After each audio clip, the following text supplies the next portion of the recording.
안녕하세요. 사연에 빠지다의 DJ 민영입니다. 오늘도 두 가지 사연 준비되어 있으니 끝까지 함께 해주시고요. 그럼 오늘도 구독과 좋아요 버튼 눌러주세요. 오늘의 사연 바로 시작해 볼게요. 안녕하세요. 저는 40대 후반의 여자입니다. 근래 있었던 황당한 사건이 있어 이렇게 사연을 적게 되었어요. 평소 즐겨 듣던 채널이라 이번에 제 이야기를 들려드릴까 하고 보내보는데요. 저는 몇 달 전까지만 해도 지극히 평범한 가정의 전업주부였습니다. 어머니가 쓰러지시기 전까지는 말이죠. 평상시 건강하셨던 분이시라서 이렇게 일이 생길 줄은 꿈에도 몰랐던 일이었는데요. 여러분은 삶에 있어서 큰일을 겪어보신 적이 있으신가요? 저 같은 경우에는 어머니가 돌아가시면서 예상치도 못했던 일이 생겼어요. 정말 예상하지도 못했던 일이고 저에게는 마음이 아픈 일이라 꺼내기가 어려웠지만 용기를 얻어 이렇게 사연을 보내봅니다. 사람은 살아가면서 중요한 부분이 바로 건강이 아닐까 싶어요. 저도 운동이나 식단을 열심히 하면서 관리해주고는 있었는데 저희 엄마께서는 특히 저보다 더 열심히 운동을 하셨던 분이셨거든요. 그렇다 보니 자연스럽게 건강하게 지내는 것은 물론 아버지와도 사이가 좋으셔서 두 분이 등산을 가시는 일도 많았어요. 워낙 건강하게 지내시던 분이라 그런지 항상 엄마는 정말 오래 사실 거라고 생각하면서 살았거든요. 하지만 이번 일을 통해서 사람은 정말 어떻게 될지 모른다는 게 어떤 뜻인지에 대해서 이해를 할 수 있었어요. 그날도 평소와 같이 집안일을 하고 있는데 아버지께서 다급히 저에게 연락을 하셨습니다. 네, 아빠, 무슨 일이세요? 설거지 중이라 전화 못 받았어요. 지혜야, 얼른 성일병원으로 와야겠다. 네 엄마가 지금 일하다가 쓰러져서 의식이 없는 상태야. 나도 가고 있으니까 병원에서 보자꾸나. 엄마가요? 갑자기 이게 무슨 일이에요? 바로 갈게요. 저는 그 전화를 듣고 바로 뛰어나갈 수밖에 없었어요. 평소 건강하고 힘이 있던 엄마가 왜 갑자기 쓰러지셨을까? 혹시 사고가 있었던 것은 아닐까 하며 불안한 마음을 안고 도착한 병원에서는 생각지도 못한 이야기를 들었어요. 어머니께서 뇌혈관이 터지면서 쓰러지신 것 같아요. 지금으로서는 가망이 있는 상태는 아니셔서 가족분들이 마음의 준비를 하시는 게 좋을 것 같아요. 죄송합니다. 건강하시던 분이 갑자기 이렇게요? 선생님, 저희 엄마 좀 살려주세요. 이렇게 못 보내요. 죄송합니다. 의사 선생님의 절망적인 소리에 저는 소리를 내서 울 수밖에 없었고 곧이어 도착하신 아버지께서도 슬픔에 잠기셨어요. 그동안 행복하게 지냈던 저희 가정이 무너지는 느낌이 들더라고요. 제 연락을 받았던 남편도 곧이어 병원에 도착했습니다. 장인어른, 여보, 이게 무슨 일이야? 장모님이 쓰러지셨다니. 여보, 어떡하지? 나 엄마 없으면 안 되는데. 의사 말로는 가망이 없대. 어떡해? 너무 무서워. 내가 있잖아. 걱정하지 말고 일단 밥부터 챙겨 먹고 힘이 있어야 옆을 지켜드리지. 밥 먹어도 힘 없어. 엄마가 저러고 계시는데 어떻게 밥이 들어가? 당신이 어떤 말 하는지 잘 알아. 근데 말했잖아. 당신이 힘이 있어야 하는 거라고. 간호하려면 여보도 신경을 써야지. 남편의 말에 저도 동의를 하고 식당에 가서 천천히 밥을 먹었어요. 밥이 코로 들어가는지 목으로 넘어가는 것인지 모를 기분으로 식사를 마치고 간병인이 한 명밖에 되지 않는다고 해서 아버지와 번갈아가며 간호를 시작했습니다. 쉽지 않은 일이었지만 그래도 엄마를 위해서라면 시간을 내서 간호를 해드릴 수 있었어요. 남편도 이해를 해주었고 저도 지치긴 했지만 희망을 놓고 싶지는 않았던 마음이 더 컸던 것 같아요.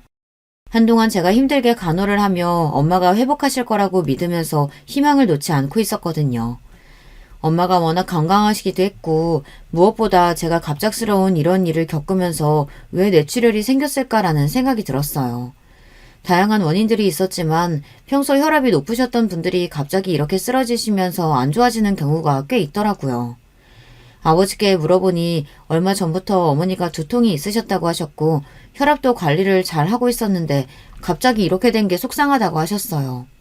하지만 의사 선생님께서 엄마의 상태를 설명해 주시는데 그 말을 듣고 저희는 깜짝 놀랄 수밖에 없었어요. 어머님이 평소 질병이 있으셨는데 가족분들은 모두 알고 계셨나요? 그동안 혈압 말고는 다른 문제 없다면서 저한테는 얘기한 게 없어요. 아무래도 환자분께서는 당뇨도 있으시고 갑작스럽게 뭔가 피로가 높아지면서 뇌출혈이 생긴 것 같아요. 그럴 리가요. 그럼 저에게 말이라도 해줬을 텐데 몸이 많이 안 좋은 상태인가요? 혈관 상태도 좋지 않고 지금 상태로 봤을 때는 지켜봐야 할 것 같습니다. 그 뒤로 간호를 하면서 회복하길 바랬지만 저의 바람과는 달리 어머니께서는 하늘로 가셨고 정말 힘든 시간을 보냈던 것 같아요. 준비된 이별이 아니었고 급격히 안 좋아지셔서 돌아가신 거거든요. 어떻게 사람이 이렇게 빨리 떠날 수 있을까 싶을 정도로 이해가 되지 않았고 한참을 울면서 생활했던 것 같아요. 가장 가까운 사람이 돌아가신 적이 없었던 터라 이 허망한 감정을 잠재울 수 있는 방법이 없었어요. 주변의 위로 역시 제 마음속에 들리지 않았고 아버지께서는 한참을 술로 보내시더라고요. 정신이 들었던 건 엄마를 보내드리고 난 뒤 한 달 정도 지나고 나서 정신을 차려야겠다는 생각이 들었어요. 이대로 생활하는 것은 엄마께서도 원치 않으실 것 같았고 저 또한 가정이 있으니 정신을 차리고 살아야겠다는 마음뿐이었죠. 아버지께도 찾아가고 힘든 시간을 함께이기에 나아가며 회복하기 위해 여행도 가고 울고 웃으며 시간을 보냈습니다. 아직 엄마가 떠나셨다는 게 믿기지 않네요. 그러게 말이다. 2달 사이에 많은 일이 있었구나. 그래도 이 시간을 보내면서 엄마를 위해서라도 제대로 살아야겠다는 생각을 했어요. 앞으로는 슬픔에만 빠져있지 않으려고요. 당장은 힘들겠지만 시간이 약이라는 말이 있잖니. 엄마도 위에서 다 보고 계실 거야. 제가 아빠께도 자주 찾아뵐게요. 장인어른 걱정 마세요. 제가 잘 챙기겠습니다. 그래 강서방. 지금도 잘하고 있어. 그간 병간호하느라 많이 신경 썼지? 고생했다. 서로를 다독이며 위로했고 저희는 더 단단해지는 것을 느낄 수 있었어요. 직접 겪어보니 부모님을 보낸다는 것은 마음속에 큰 구멍을 안고 사는 것과 같더군요. 아무리 노력해도 채워질 수 없는 부분들이 있었어요. 그래도 남편과 아버지께서도 저를 위해서 위로도 더 해주셨고 시간이 가면 갈수록 저도 조금씩은 나아지고 있다는 것을 느낄 수 있었어요. 엄마의 유품을 정리할 때까지만 해도 제가 정신이 없던 터라 아버지와 남편이 거의 다 했던 상태였는데 그제야 현실적으로 생각이 들더라고요. 부의금부터 시작해서 정리해야 할 것들이 산더미라는 것을 알았는데 아버지께서 그동안 다 해오셨던 것이었어요. 옷도 태우시고 정리를 할 부분들도 다 하셔서 나중에는 제가 할 것이 없더라고요. 죄송한 마음도 들고 40년이 넘는 세월 동안 함께한 세월을 마음 정리할 시간도 없이 아버지께서는 제가 신경을 못 쓰고 있을 때 혼자 다 감당하고 계셨어요. 이제라도 정신을 차려야겠다는 생각에 앞으로에 대한 아버지의 이야기를 듣고 싶었어요. 평소 저희 엄마께서는 주변을 챙기기를 정말 좋아하시던 분이셨는데요. 그렇다 보니 이번에 장례식장에도 찾아오시는 분들이 많았거든요. 다 같이 슬퍼해 주시고 이게 무슨 일이냐면서 허망하다고 말씀하시기도 했어요. 그만큼 부의금도 많이 들어왔는데 장례 비용을 제외한 금액 중에서 아버지께서 일정 부분을 기부하고 싶으신 마음도 있으신 것 같더라고요. 엄마가 그래도 가시는 길은 안 해로우셨을 것 같아요. 그날 많이 와주시기도 했고 부의금 봉투만 해도 엄청나잖아요. 아버지는 어떻게 하고 싶으세요? 아빠는 평소 엄마가 주변 챙기는 걸 좋아했잖니. 그래서 일정 부분은 기부를 하는 게 어떨까 싶다. 주말마다 가던 시설 있으니 거기에 연락해 보려고 하는데 너는 어떠니? 저는 좋아요. 엄마가 하늘에서도 기뻐하실 것 같고요. 그리고 일정 부분은 너한테 보내주마. 내 앞으로 온 것도 있고 정리해서 이번 주 내로 보내도록 할게. 네, 아빠 건강 챙기시고 또 연락드릴게요. 꽤 많은 금액이 들어와서 어떻게 사용하면 좋을까 싶었는데 저도 그 부분에 동의했어요. 그리고 집은 어차피 아버지 명의로 되어 있는 곳이라서 혼자서 지내기로 하셨고 엄마의 물품을 준비하시면서 힘들기도 했지만 그래도 처음보다는 힘들지 않으시다고 말씀을 해주시더라고요. 아마 외동딸인 제가 너무 힘들지 않도록 마음을 덜어주시기 위해 그런 말씀을 하신 것 같아요.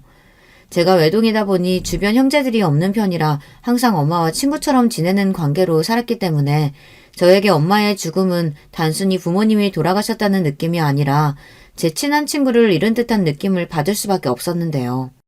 그만큼 힘든 시간을 보냈는데 아버지께서도 힘든 와중에 제 생각을 해주셔서 또 거기에 부모님 마음에 대한 감사와 앞으로 제가 더 잘 살아야겠다는 생각이 들었어요. 엄마와 함께 갔던 카페에 가서 혼자 시간을 보내기도 하고 제 나름대로 애도하는 시간을 가지기 시작했는데요. 남편도 제 시간을 존중해주고 조금씩 나아지는 것을 느낄 수 있었어요. 사실 완벽하게 나아지는 건 없는 것 같지만 그래도 전에는 슬픔에만 잠겨 있었다면 지금은 추억하며 엄마가 좋은 곳으로 가셨기를 생각하며 제 생활에 집중할 수 있게 되더라고요. 시간이 약이라고 하는 부분에 있어서 어떤 의미인지 제대로 느끼는 일이었던 것 같아요. 평상시에 아버지와도 가깝게 지냈던 터라 같이 여행도 다니고 여유롭게 시간을 보내다 보니 전보다는 마음이 더 편해질 수 있었는데요. 아버지께서도 너무 힘들어 하시진 않을까 싶었는데 다행히 잘 적응하고 계신 것 같았어요. 혼자 계시다 보니 걱정되는 마음이 앞서서 자주 찾아뵀었는데 요즘에는 오면 귀찮다고 오히려 오지 말라고 하시더라고요. 다행히 가족들이 모두 이전의 생활을 찾아가고 있었어요. 엄마가 없다는 건 슬프지만 그래도 이 시간을 견뎌내며 가족끼리 더욱 단단해졌다고 해야 할까요? 갑작스럽게 일하는 일로 인해 서로 힘든 시간을 보내긴 했지만 남편도 옆에서 잘 챙겨주는 걸 보니 제가 결혼을 헛되이 하지 않았다고 느껴졌거든요. 남편은 제가 병원에 있을 때도 꼬박꼬박 저를 챙기던 사람이었어요. 계속해서 저를 돌봐주고 괜찮냐고 물어보면서 가끔 병원에 와서 교대도 해주며 저에게 밥이라도 먹고 오라고 이야기를 해주던 사람이었어요. 사실 본인의 부모님도 아닌데 이렇게까지 챙길 줄은 저도 몰랐거든요. 사위이긴 하지만 그 이상으로 가족보다 더 잘해주는 모습을 보니 저도 남편에게 고마움을 느꼈던 것 같아요. 남편의 소중함도 느끼고 요즘에는 힘든 시간을 보낸 이후 제 할 일을 하며 생활하고 있는데요. 그동안 엄마 병원에 다니면서 못해줬던 집안일도 열심히 하고 남편을 위해 식단도 신경 쓰면서 더 잘해주게 되더라고요. 앞으로도 제 옆에 평생 남을 사람인 만큼 이번 기회로 더 느끼게 되었던 것도 있었어요. 남편도 엄마가 돌아가시고 나서 한참 동안 말이 없었고 아무래도 갑자기 쓰러지셔서 돌아가신 거라 남편도 많이 당황했던 것 같아요. 저도 갑작스러워서 힘든데 남편은 오죽하겠어요. 그래서 그때는 서로 위로하면서 보내는 시간이 대부분이었고 또 남편이 제가 힘들어할까봐 혼자만의 시간을 준 것도 있어서 저도 개인적인 시간을 가지라고 남편에게 그동안 모아두었던 돈을 조금 보태 여행을 보내주기로 했어요. 지금은 흐트러져 있던 생활들이 다 정리되며 평소처럼 잘 지내고 있던 와중에 남편에게 배신감을 느낀 사건이 벌어졌어요. 얼마 전 가족 모임에 있었던 일이 있었는데 시어머니가 저희 앞으로 폭탄 발언을 하신 것이었어요. 사부인이 그렇게 되신 건 정말 안타까운 일이지만 그래도 우리 지혜가 힘내면서 살았으면 좋겠다. 어머니 감사해요. 그때 장례식장에서 정신이 없어서 인사도 못 드렸는데 찾아와 주셔서 감사했습니다. 당연히 우리가 가봐야지. 혼자서 그 모든 걸 어떻게 감당하겠어? 아버지께선 요즘 괜찮으시니? 네, 전보다는 많이 나아지신 것 같고 틈틈이 제가 찾아뵙고 있어요. 너도 괜찮아 보여서 다행이다. 다른 건 아니고 그날 보니 사람들이 꽤 북적이던데 사부인께서 인간관계를 잘 쌓으셨나 보다. 네, 엄마께서는 워낙 주변을 잘 살피던 분이시라서 친구분들도 많고 모임도 자주 가셨어요. 그래서 그날 많이 찾아주신 것 같더라고요. 그럼 부의금도 어느 정도 두둑하게 들어왔겠구나? 저는 거기서 깜짝 놀랄 수밖에 없었어요. 저희 엄마의 부의금을 이야기하시니 당황스럽기도 하고 그걸 왜 궁금해 하시는지도 몰랐거든요. 제 가족의 일을 함께 슬퍼해 주시고 찾아와 주시는 건 감사했지만 부의금에 관해 물어보시는 건 아니라고 생각했거든요. 어머니 부의금 관련해서는 제가 말씀드릴 게 없어요. 이미 저희 아버지와 어떻게 할지 상의도 끝났고요. 그걸 왜 남편 상의도 없이 그렇게 하니? 아무리 그래도 시댁이랑도 같이 이야기를 해봐야 하는 거 아니야? 아니죠. 어머니, 이런 부분을 왜 이야기하면서 저희 엄마한테 들어온 부의금을 공유해드려야 하는지 잘 이해가 안 가요.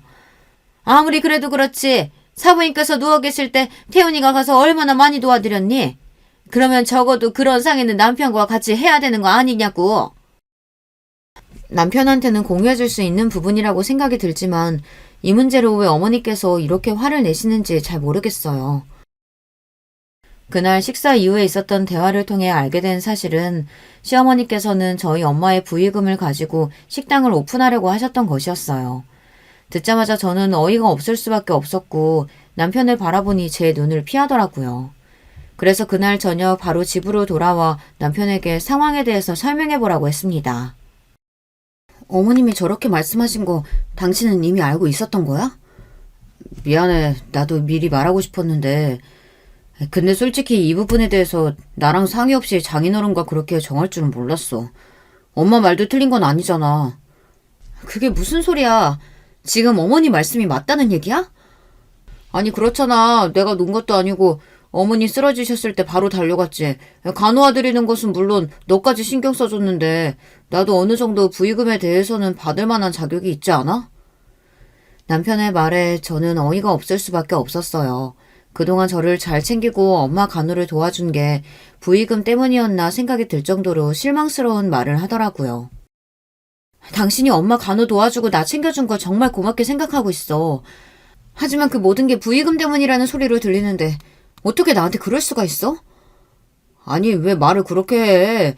내가 돈 노리고 지금 너한테 잘해줬다는 소리야? 아니 당신 말이 좀 그렇잖아. 어떻게 그 부분에 대해서 본인 것이 있을 거라고 생각할 수가 있어? 그니까 당신은 아예 내 생각은 하지도 않았다는 소리네.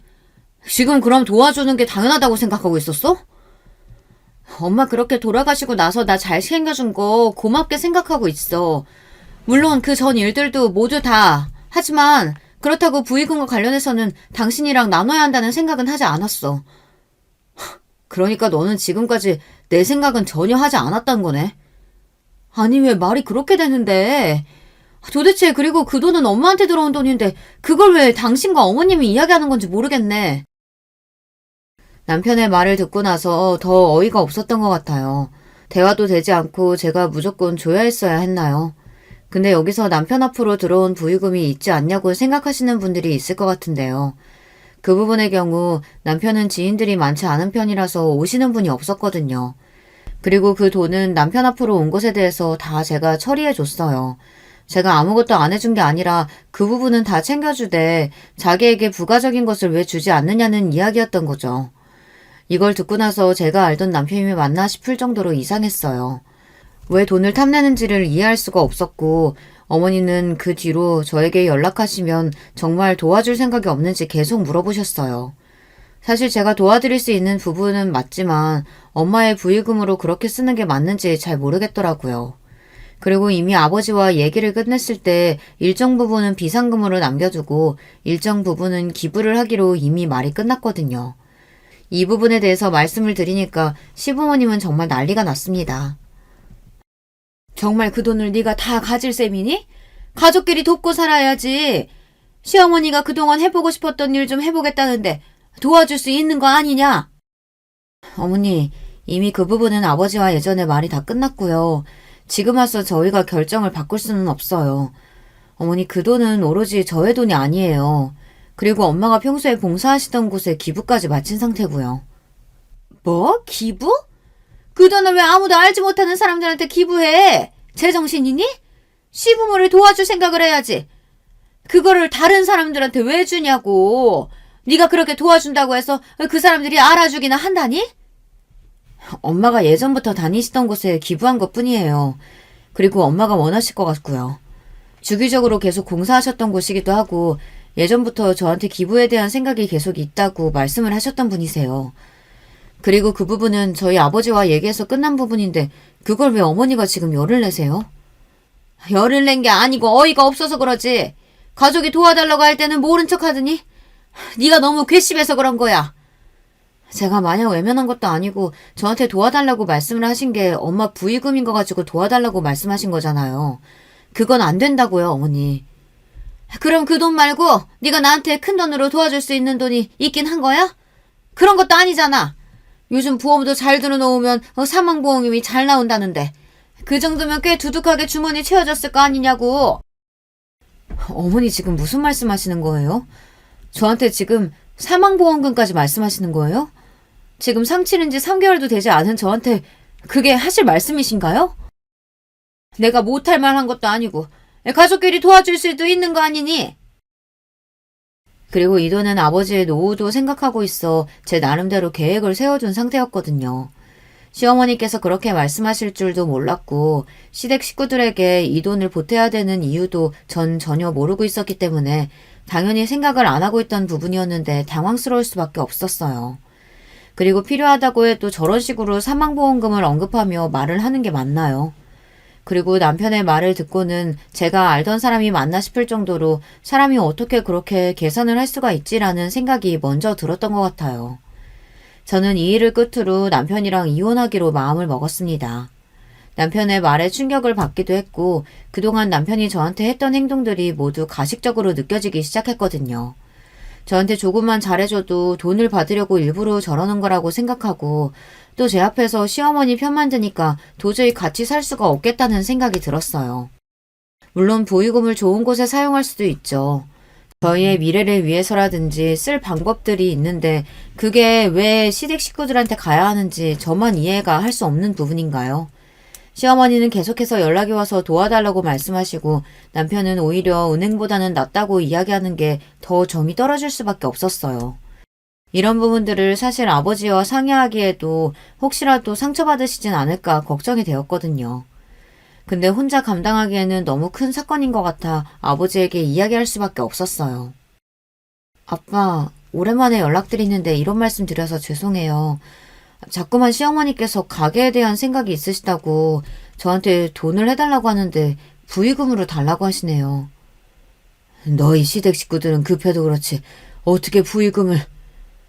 저는 시댁 식구들한테까지 부의금을 어떻게 사용할지에 대해 이야기를 해야 할지 몰랐어요. 그래서 당황스럽고 남편까지 도와드리는 게 맞다는 식으로 말을 하니까 더 헷갈려요. 도와드릴 수는 있겠지만 그걸 지금 이야기한다는 게 난 이해가 가지 않는구나. 몇 년이 지나서도 아니고 당장 49제가 지나기도 전에 그런 얘기를 꺼내시는 건 아닌 것 같아. 아직도 엄마가 옆에 계신 것 같은데 시댁 식구들이 저렇게 말하니까 괜히 더 속상해지네요. 아빠 말대로 시간이 지나서 어느 정도 정리가 되었을 때 저희에게 도와달라고 이야기를 하셨다면 그때는 모르겠어요. 마음 정리도 어느 정도 되었을 거고 좋은 일에 쓰인다면 기쁜 마음이겠지만 지금 제가 생각하는 문제는 아직 충분한 애도 기간이 지나지 않았음에도 불구하고 부의금을 언급하면서 말씀하신다는 게 저는 이해가 전혀 가지 않았거든요. 한동안 계속된 부의금 타령에 저는 지칠 대로 지치게 되었고 이 부분은 더 이상 언급하고 싶지 않아서 남편에게 한 번만 더 이야기를 한다면 더 이상 봐주지 않겠다고 했어요. 더 이상 부의금에 대해서 이야기하지 않았으면 좋겠어. 그 부분은 아빠랑 이미 끝난 부분이야. 그럼 네 몫으로 남겨둔 거 얼마 있을 거 아니야. 그거 나한테 줘. 그 돈이 왜 당신 돈이야. 솔직히 막말로 어떻게 쓸지 어떻게 알고 그걸 줘. 남편이 달라고 하면 잔말 말고 줄 것이지. 이것저것 따지면서 어머니가 돌아가시면서 남긴 거 있다고 유세 부리는 거야? 지금 나한테 유세 부린다고 했어? 지금 유세 부리는 사람이 누군데? 그 말을 끝으로 남편은 나가버렸고 그 뒤로는 다른 연락을 받지 못했어요. 이제는 포기를 했을 거라고 생각하고 저는 그냥 돌아올 때까지 마음 편하게 있으려고 했는데요. 3일 정도 지났을까 시부모님을 모시고 남편이 들어왔더라고요. 어머님, 아버님 여기까지 어쩐 일이세요? 예, 다 듣고 왔다. 남편이 큰일을 하고자 하면 도와줄 것이지. 네가 무슨 도움이 필요하다고? 지금 그 큰 돈을 네가 가지고 있는 거니? 왜 제가 가지고 있는 돈을 가지고 이렇게까지 해야 하는지 모르겠어요. 어머님이야말로 너무하신 거 아니에요? 아들이 필요하다고 하면 어머니가 보태주시면 되잖아요. 그리고 애초에 시작은 어머니 가게 때문에 시작된 일인데 왜 제 탓을 하세요? 며느라, 말이 심하구나. 그래도 우리가 식구인데 식구끼리 돕고 살아야지. 어느 식구가 부의금을 탐내면서 달라고 이야기해요. 애초에 처음 이야기 꺼냈을 때부터 잘못된 거 아니었나요? 어디서 빠락빠락 대들기나 하고? 그러니까 네가 곱게 줬으면 이렇게까지 마음 상할 일 없었을 거 아니야? 그래, 여보가 잘못했지. 솔직히 어머니 아버지가 이렇게까지 너한테 말씀드리는데 도와드리는 게 맞지 않아? 너도 이제 필요 없으니까 당장 나가. 아무리 말해도 말도 안 통하는 걸 보니 짐승이나 다름없구나. 죄송한데 두 분 다 나가주세요. 당신 아들 이대로 반품시키라니까. 어머 아들, 너 지금 내 아들 친 거야? 어? 미쳤어? 더 이상 참을 수 없어서 뺨을 올리고 남편에게 이야기를 하니 저를 죽일 듯이 노려보던 남편은 어쩜 나한테 이럴 수 있냐며 소리를 치더라고요.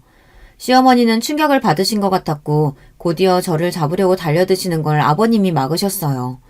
돈 하나 때문에 이렇게까지 될 수 있다는 것도 충격적이고 이미 있는 정 없는 정까지 다 떨어졌는데 같이 살 이유는 더더욱 없었어요. 야, 이혼? 하려면 해. 그 대신 자산 반반 나눠서 정확히 계산해서 나눠. 부의금도 마찬가지야. 아니, 그럴 일 없어. 재산 분할은 변호사 통해서 할 거고 부의금까지 너한테 나눠줄 이유는 없지. 네가 아주 돈독이 제대로 올랐구나. 그러니까 지금까지 그 큰 돈을 나한테 말도 안 하고 혼자 가지고 있었지. 당신 통장 조회도 해본 거야? 내가 네 남편인데 그 정도도 못 해보겠어? 그 뒤로 남편은 저에게 되지도 않을 것을 요구하며 이혼을 요구했습니다. 저한테 이렇게 이혼할 거라면 제대로 재산 분할이라도 하라며 이야기를 하더라고요. 미안하다는 말 한마디 없이 제가 뭘 잘못했는지 모른다면서 오히려 화를 내며 본인의 가족들이 잘못한 건 없다는 것을 어필했어요. 아직도 잘못이 없는 것이라고 생각하는 것을 보면서 이해할 수 없었고 어떤 것이 문제인지를 정확하게 모르는 사람들에게 그 부분을 설명하는 게 더 힘든 일이더라고요. 나 진짜 너무 힘들어. 부의금을 꼭 시댁 식구들이랑 나눠야 되는 거야? 에? 그게 무슨 소리야? 나는 우리 집에서만 장례 비용이랑 빼고 정리했는데? 나도 그런 줄 알았어. 그래서 엄마가 평소 봉사하시던 곳에 기부도 하고 이번에 정리를 싹 해두었는데 시댁에서 아주 난리가 났어. 시댁이 장례 비용이라도 대준 거야? 아니면 남편 이름 앞으로 온 건 다 줘버리지. 당연히 그렇게 했지. 근데 갈수록 요구가 심해져. 심지어 어머님 가게를 부의금으로 하자고 했다니까? 야, 아무리 그래도 너네 어머니 돌아가신 지 얼마나 됐다고. 심하네. 주변 사람들에게 이야기를 해보니 미친 거 아니냐면서 저한테 언제까지 참을 거냐며 이야기를 했었는데 그동안 남편이 엄마를 간호해주고 저를 챙겨줬던 것에 참고 있었던 것도 있었거든요. 하지만 이렇게 된 이상 가정을 더 이뤄갈 생각도 없었고 이미 정이 떨어진 마당에 신뢰를 다시 쌓는 것도 어려운 일일 것 같았어요. 그래서 아빠에게 얘기도 말씀을 드리고 이혼하겠다고 하니 놀라신 것 같아 상황도 설명을 해드렸어요. 여러분들이 생각하시기에는 이혼까지 갈 문제는 아니라고 보시나요? 하나밖에 없는 엄마가 갑작스럽게 돌아가셨는데 그 돈으로 가게를 차리겠다고 하는 시대, 어느 누가 이해를 할 수 있을까요? 정중히 거절해도 돈을 탐내니 어쩔 수 없었어요. 저는 장담하지만 대부분의 사람들이 동의하지 않을 거라고 생각해요. 왜냐하면 돌아가신 지 얼마 되지도 않았고 시간을 가지지 않은 채 그렇게 물질적으로만 생각한다는 게 이해를 할 수가 없었거든요. 그렇게 남편과 이혼을 준비하게 되고 저는 제 돈을 지키기 위해 변호사 사무실을 찾았어요.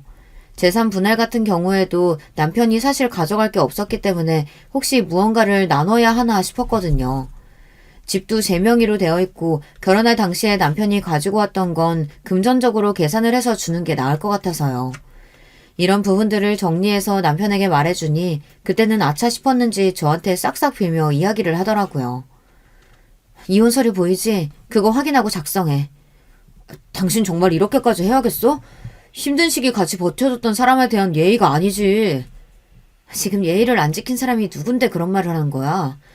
적어도 충분히 엄마를 애도하고 나중에 이야기를 해서도 늦지 않았을 부분이었어.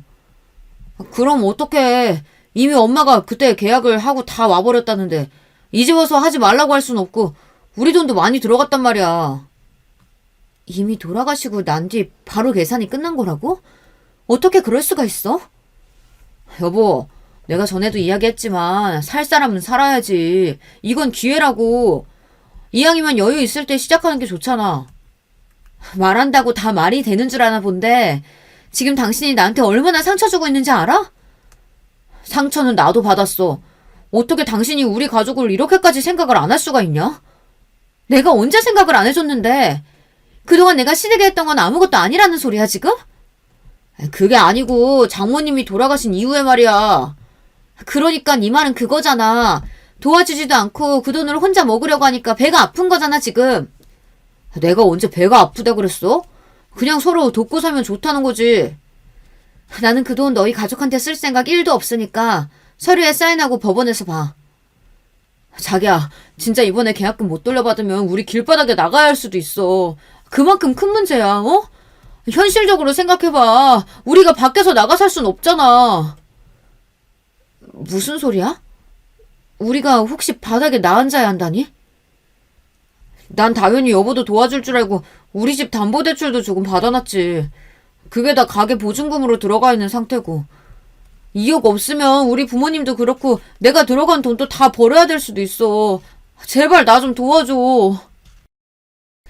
상황을 파악하고 나니 엄마가 아팠을 당시에 남편이 이것을 부모님께 알렸을 때 반응이 정말 대박이더라고요. 남편이 이야기를 해준 부분인데 듣자마자 소름이 돋을 수밖에 없었어요.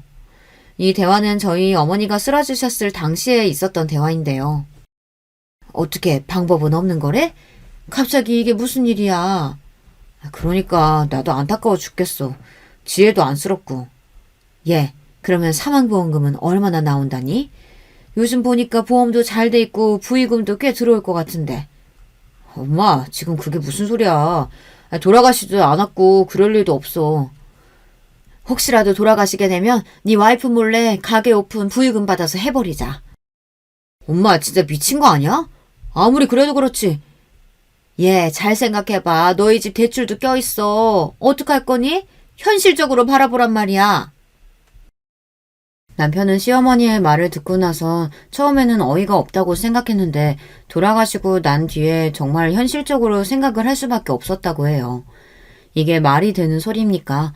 남편의 이야기를 듣고 나서는 더 시댁 식구들을 이해할 수 없었어요. 돌아가시기 전에도 그런 생각을 했다는 것 자체가 역겨웠거든요. 그래서 저는 그때 남편에게 선택지를 주었어요. 이혼을 할 것인지 아니면 시부모님과 연을 끊고 살 것인지에 대해서 말이죠.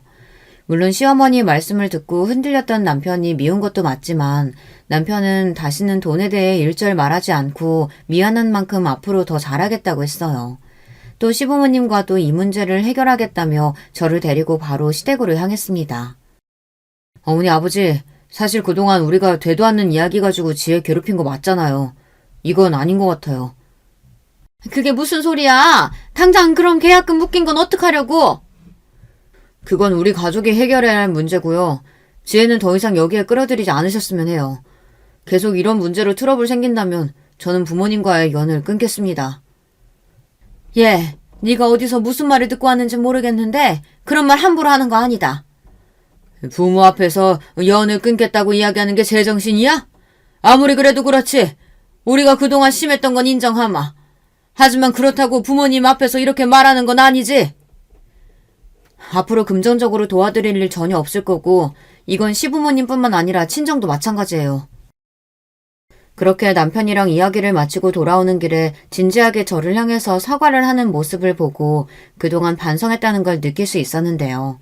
자기가 잠시 돌았던 것 같다고 정말 미안하다고 이야기하는 남편을 보니 저도 모르게 마음이 풀렸던 것 같아요. 물론 제가 힘들었던 마음이 다 풀릴 정도로 상황이 좋아진 것은 아니지만 제 몰래 받았던 대출은 본인이 갚겠다고 각서까지 쓰더라고요. 그 뒤로는 전혀 문제가 될 게 없을 거라고 생각했어요. 하지만 그랬다면 제가 이렇게 사연을 보내진 않았겠죠. 2-3달 정도는 평화롭게 지나가는데 얼마 전 남편이 시어머니와 통화하는 모습을 보고 난 뒤로 있는 정까지 다 떨어지게 되었습니다. 그날은 제가 장을 보고 집에 일찍 들어왔을 때 남편이 조퇴를 했는지 집에서 통화를 하고 있는 게 들리더라고요. 그렇다니까. 조금만 있으면 아마 내가 달라고 안 해도 힘들어하는 걸 보면 바로 줄 거야. 그 사람 내가 힘들어하는 건 견딜 수 없을 거거든. 야, 그러면 네 빌린 돈 다 내고 돈 좀 남으면 동남아 여행이라도 가보자. 거기 여자들이 진짜 죽인대. 오, 동남아? 좋지. 야, 말도 마. 받는 돈만 해도 엄청날 거야. 걔 진짜 돈 많거든. 지금 통장 조회해봤는데 어마어마하더라. 그 돈을 혼자 쓰려고 했다니 괘씸하기도 하네. 야, 그래도 네 장모님 목숨값인데 그렇게 탐내도 되는 거냐. 아무튼 난 뭐래도 좋다. 조만간 술 한잔 하자. 그래, 들어가라. 충격적이지 않을 수가 없는 대화 내용을 듣고 나서는 당시에는 아무 말도 못하고 남편이 하는 말만 녹음하고 있었어요. 제가 남편이랑 이혼할 당시에 들었던 얘기 중에서 증거는 꼭 남겨두는 게 좋다는 게 떠올라서 그 말을 듣고 있던 와중에도 녹음 버튼을 누르게 되더라고요. 아마 남편이 저에게 사과를 했던 것은 저를 꼬드겨서 나중에는 돈을 받을 수 있을 거라고 생각을 했던 것 같아요. 저는 그때부터 제대로 복수를 해야겠다고 결심한 뒤 어떻게 하면 제대로 나락을 보낼 수 있을지에 대해 생각을 해봤어요. 그러다가 딱 생각이 들었던 부분이 바로 무리하게 투자를 시켜보는 건 어떨까라는 생각이었거든요. 아무래도 시댁 식구들과 남편은 그동안 가게 오픈을 하고 싶어 하기도 했고 좋은 자리가 있다고 하면 바로 미끼를 물 수 있을 것 같았거든요. 여보, 이번에 좋은 상가 자리 있다고 하는데 혹시 관심 있어? 에이, 상가라니. 그동안 내가 당신한테 속썩인 게 상가 때문인데 괜찮아. 다른 건 아니고 이번에 들어가면 그냥 대박인 곳이 있다고 정보를 들었거든. 혹시 관심이 있나 하고. 나야 뭐 관심은 항상 있지. 우리 엄마가 가게 하고 싶어 했잖아. 내가 그 뒤로 일부러 말을 안 했는데 사실 엄마가 아직 가게에 대한 생각을 못 접으신 건 맞는 것 같긴 해. 물론 당신한테 해달란 소리는 아니야. 우리 가족이 알아서 해야 할 일인 거지. 어머님 아직도 가게 하고 싶다고 하신다고? 그때 계약금은 다 어떻게 했어? 아, 그게 아버지 퇴직금 받아서 다 메꿨어. 걱정하지 마. 관심 있으면 어머님이랑 한번 얘기해보는 게 좋을 것 같은데 건너 들어보니까 들어가기만 해도 매출이 보장된다더라고. 그래? 그럼 한번 내가 어머니랑 이야기해볼게. 근데 당신 상가 쪽으로는 아예 관심도 없는 사람이 어쩐 일이래? 아니, 우리도 슬슬 미래를 준비해야 하고 가지고 있는 돈 굴리기에는 상가 쪽이 좋잖아. 제가 관심이 있다고 하니 남편도 적극적으로 상가를 어필하면서 그 뒤로는 한번 자리를 구해보는 것도 괜찮을 것 같다고 이야기하더라고요. 저는 부동산에 대해서 아는 점이 많지 않다 보니까 주변 지인들에게 물어보니 진짜 좋은 자리와 안 좋은 자리에 대해서 알려주더라고요. 그래서 남편에게는 안 좋은 자리를 좋은 구역이라고 이야기하면서 자리를 직접 보러 가게 하기도 했어요. 안 좋은 자리라고 해도 지리적으로 봤을 때는 부족함이 없는 곳이었기 때문에 남편을 속이기 딱 좋은 곳인 것 같더라고요. 그래서 남편은 직접 어머니와 같이 가게를 하려고 보니 괜찮은 곳으로 느껴졌는지 이왕이면 크게 자리를 잡는 게 좋을 것 같다고 이야기하며 조금 무리를 하는 게 보였어요. 제가 봐도 그 상가는 생각보다 위치도 괜찮아 보였고 주변에 아파트 단지가 있는 게 아니라 고정적인 수요는 기대해보긴 어렵겠더라고요. 하지만 남편은 뭐가 그렇게 좋은지 싱글벙글이었어요. 당신 너무 무리하는 거 아니야? 이렇게 하면 달마다 나가는 돈도 무시하지 못할 텐데. 괜찮아. 그만큼 매출이 들어올 거라고 생각해야지. 그리고 원래 시작은 마이너스부터 하는 거라고 했어. 잘 됐으면 좋겠다. 어머니가 직접 운영하고 싶어 하셨잖아. 그래서 이번에 조금 무리한 것도 있고 사실 아직 부족한 게 있긴 한데. 응? 뭔데? 이번에 계약금 내고 나니까 미리 사야 되는 것들을 아직 못 사서 돈이 조금 모자라네. 당신이 좀 도와줄 수 있어? 얼마나 도와주면 되는데? 앞으로 매출이 어떻게 나올지 모르니 미리 비상금도 있으면 좋을 것 같은데 한 5천 정도? 그래? 알겠어. 도와줄게. 여보 정말 고마워. 내가 가게 잘 되면 앞으로 잘할게. 여보 그럼 직장은? 회사 일은 관두는 거야?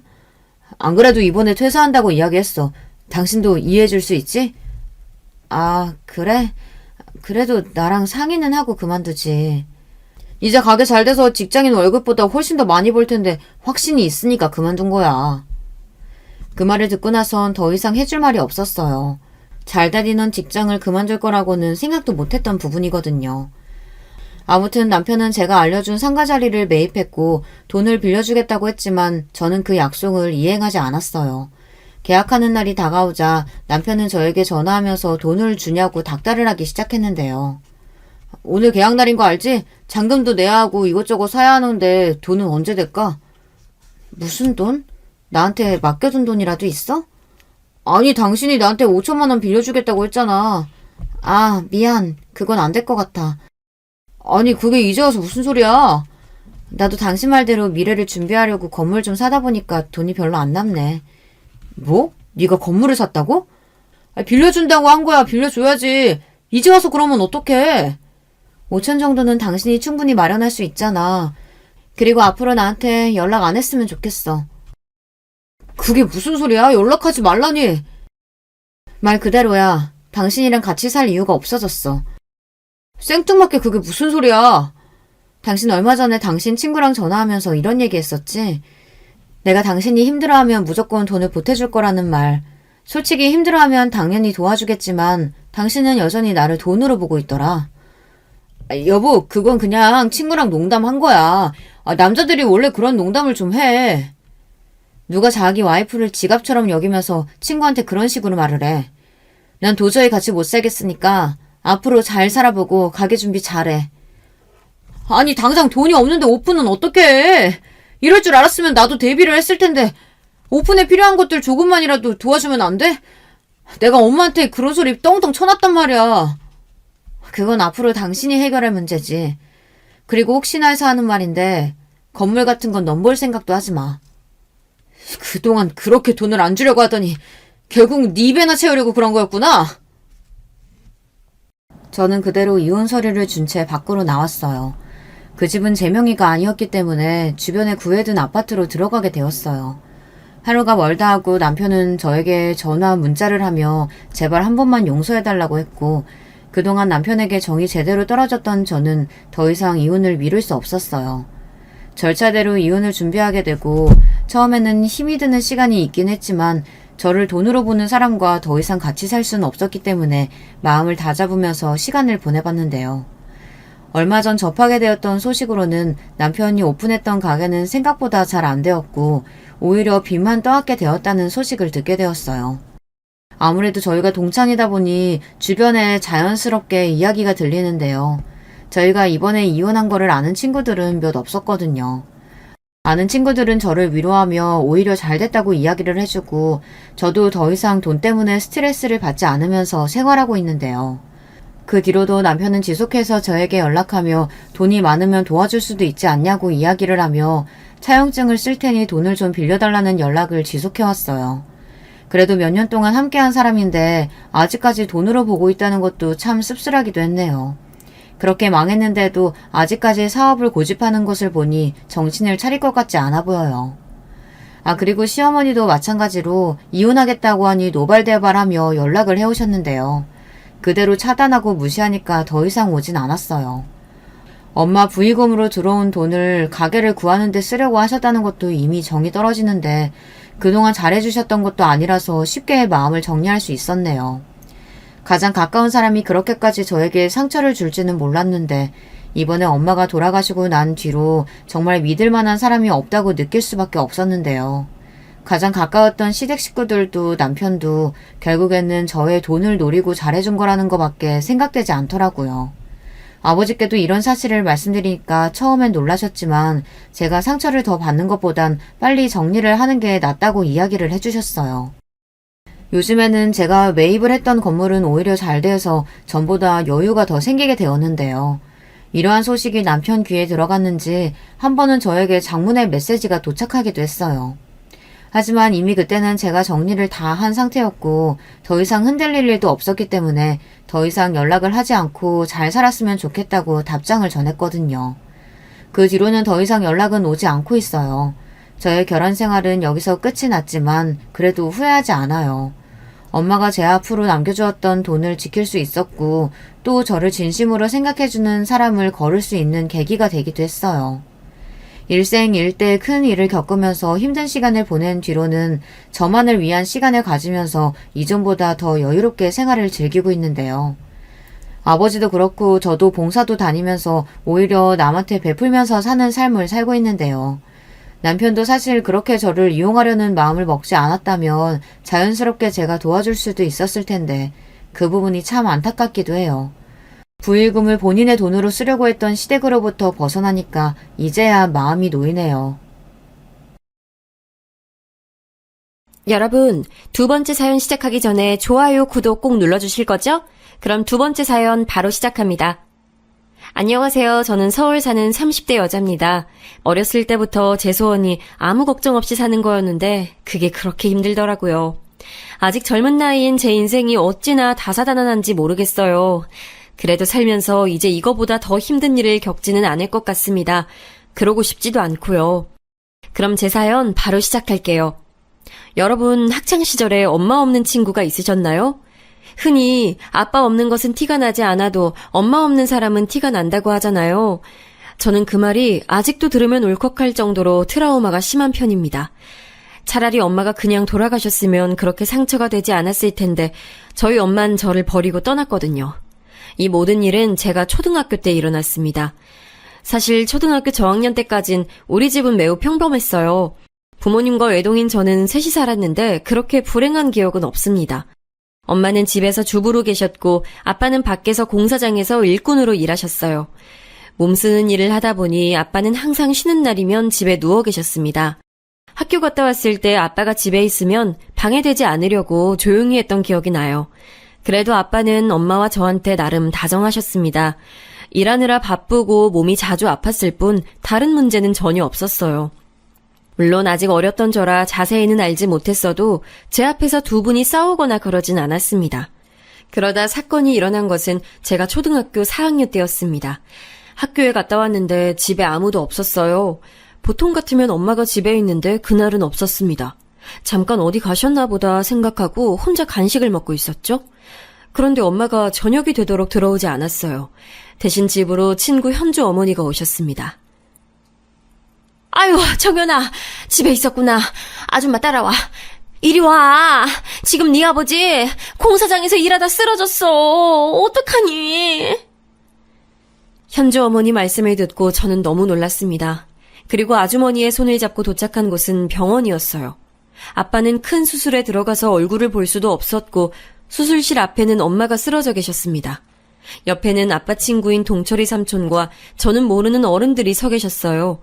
그리고 저는 엄마 옆에서 소리 없는 눈물을 흘렸습니다. 현주 어머니의 손을 꼭 잡고 버텼어요. 그렇게 몇 시간이 지나고 엄마가 깨어났습니다.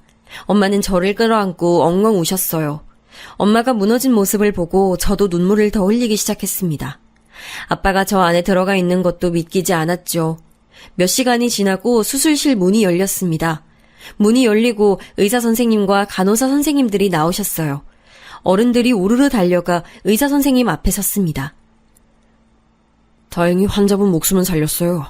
정신력이 강하신 건지 버티셨습니다. 다만 하반신 마비는 막을 수가 없을 것 같습니다. 허리도 평생 쓰실 수 없으세요. 의사 선생님의 말씀을 듣고 엄마는 다시 정신을 잃으셨어요. 아무리 어려도 저 말이 무슨 뜻인지 저도 당연히 알고 있었습니다. 그때는 저도 너무 슬퍼서 현주 어머니만 붙잡고 있었어요. 그 뒤로는 병원에 엄마와 며칠을 같이 아빠 옆에 있었습니다. 아빠는 눈을 뜨고 아무 말도 하지 못하셨어요. 그저 미안하다고 하실 뿐이셨죠. 그리고 그렇게 시간이 흐르고 아빠는 집에 왔습니다. 쉴 때만 누워있던 자리에 아빠는 이제 계속 평생 그러고 있어야 했죠. 그런 우리 가족을 향한 시선과 관심은 부담이었습니다. 학교에 가면 친구들이 매일 물어봤어요. 선생님도 그렇고 어디 갈 때마다 어른들은 저에게 말하셨습니다. 아버진 괜찮아? 아유, 어떡하니. 정연이 너도 참 안타깝다. 이런 악의 없는 질문은 엄마한테도 해당됐어요. 엄마는 나중엔 집 밖을 나가기도 싫어하셨습니다. 시장에 가면 과장이 아니고 모든 어른이 엄마한테 물어보셨거든요. 집 밖에 나가질 않으니 자연스럽게 원래 알고 지내던 아주머니들과 교류도 적어졌습니다. 하지만 이런 것들은 전혀 문제가 되지 않았어요. 진짜 문제는 바로 생활비였죠. 안타깝게도 아빠는 가족이 친할머니 한 명뿐이었는데 친할머니도 연세가 많이 드셔서 거동이 불편하셨습니다. 그러니 도움을 받을 수 없었어요. 혼자 시골에서 겨우 한 몸 유지하시며 사는 분이셨으니까요. 아빠가 벌어온 돈이 이전에도 그렇게 많진 않았으니 저축해놓은 금액은 금방 바닥을 보였습니다. 엄마가 매일 식탁에 앉아 가계부를 보며 한숨을 쉬던 장면이 아직도 기억나요. 예전엔 그래도 아빠가 월급 받으면 고기도 먹고 그랬는데 아빠가 다치고 나서는 우리끼리 외식을 하지도 못했습니다. 현실적으로 아주 어려웠을 때 우리를 유일하게 도와주신 분이 계세요. 바로 아빠 친구 동철이 삼촌입니다. 삼촌은 우리 아빠와 어릴 때부터 친한 친구였어요. 아빠가 수술할 때 계속 수술실 앞을 지켜주기도 하셨죠. 아빠가 다치기 전에도 집에 자주 놀러왔던 동철 삼촌은 올 때마다 제 과자를 한가득 사서 오셨습니다. 그래서 저도 동철이 삼촌을 매우 좋아했어요. 삼촌은 아주 감사하게도 아빠가 다치고도 우리 가족을 외면하지 않았습니다. 경제적으로 힘든 걸 아는지 집에 올 때 항상 과일비와 과일을 사오셨죠. 엄마는 그래서 동철이 삼촌이 오면 표정이 한층 밝아지곤 하셨습니다. 그런데 어느 날이었어요. 평소처럼 학교에 갔다 왔더니 엄마가 없었습니다. 저는 잠깐 나간 줄 알았는데 분명히 아침에 저를 평소처럼 배웅해줬던 엄마는 그렇게 영영 집에 들어오지 않았습니다. 드라마나 영화를 보면 이렇게 엄마들이 집을 나가면 맛있는 음식을 해놓는다던가 편지를 써놓지 않나요? 우리 엄만 그런 것도 없었어요. 마치 자기의 흔적을 하나도 남기지 않겠다는 의지만 보였습니다. 옷부터 화장품까지 엄마를 기억할 수 있는 모든 것이 사라졌거든요. 엄마가 들어오지 않던 첫날 밤이 아직도 기억나는데 너무 무서웠어요. 결국 밤이 되어 울면서 밖에 나가 엄마를 찾는데 어른들이 그런 저를 보고 무슨 일이 있냐고 물으셨죠. 엄마를 찾아달라 하고 제가 믿을 수 있던 어른인 현주 어머니를 찾아가 엉엉 울었습니다. 아주머니와 현주는 저와 같이 동네를 뒤지며 엄마를 찾았는데 전혀 찾을 수 없었어요. 처음에는 엄마한테 무슨 일이 생긴 줄 알고 목 놓아 엄마를 기다렸습니다. 그런데 그런 것도 얼마 가지 않았어요. 며칠 뒤 제가 밖에 나가면 어른들은 대놓고 저를 앞에 두고 말했습니다. 아유, 너희 엄마 그 아빠 친구랑 바람났다며. 아유, 어쩐지 다친 친구 집에 하도 자주 가더라. 그럴 줄 알았지. 애 아빠랑 애만 불쌍해. 그러니까 말이야. 아무리 그래도 애는 데리고 가야지. 누워만 있는 애비를 두고 나가면 애는 어째? 아유, 불쌍해서. 심장이 쿵쾅거리고 호흡이 거칠어졌어요. 현주는 그런 저를 데리고 자기 집으로 갔습니다.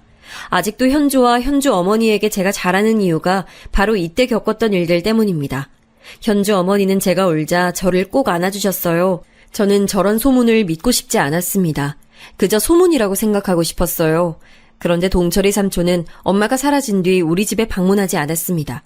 또 둘을 봤다는 사람이 한둘이 아니었어요. 그러다 보니 그 소문은 사실이라는 것을 알게 됐습니다. 그 뒤로는 너무 힘든 나날이 지속됐어요. 엄마는 결국 동철이 삼촌과 바람이 나서 도망갔다는 게 사실이었죠. 야, 너희 엄마 도망갔다며? 그럼 너랑 아빠는 어떡해? 너네 아빠 다쳐서 일도 못하잖아. 근데 진짜로 도망간 거야? 그만해. 정연이한테 왜 그래? 너희 더 그러면 선생님께 이를 거야. 고마워, 현주야. 저를 놀리던 친구들을 막아준 유일한 친구는 현주였습니다. 현주네 가족들은 저와 아빠를 살뜰히 챙겨주셨어요. 현주 어머니는 저에게 밥을 먹고 가라며 항상 저녁마다 불러주셨습니다. 그러면서 아버지 가져다 드리라고 반찬을 항상 손에 쥐어주셨어요. 덕분에 굶지 않고 살 수 있었습니다. 아빠가 전혀 몸을 움직일 수 없으니 집안 살림은 다 제 몫이었어요. 어렸던 저는 그때부터 빨래며 청소며 혼자 다 하기 시작했습니다. 당연히 서툴렀고 잘하지 못했어요. 그래서 친구들에게 놀림도 많이 받았습니다. 빨래가 제대로 되지 않아 항상 꼬질꼬질하게 다녔죠. 현주 어머니가 저한테 세탁기 작동법이나 기본적인 살림에 대한 정보를 알려주셨습니다. 그래도 혼자 어린 초등학생이 집안 살림을 한다는 것은 당연히 부족했어요. 제가 학교 갔다 와서 걸레로 바닥을 닦고 있으면 아빠는 고개를 돌리고 쳐다보셨습니다. 아빠는 말은 더듬어도 하고 싶은 말은 다 하실 수 있었어요.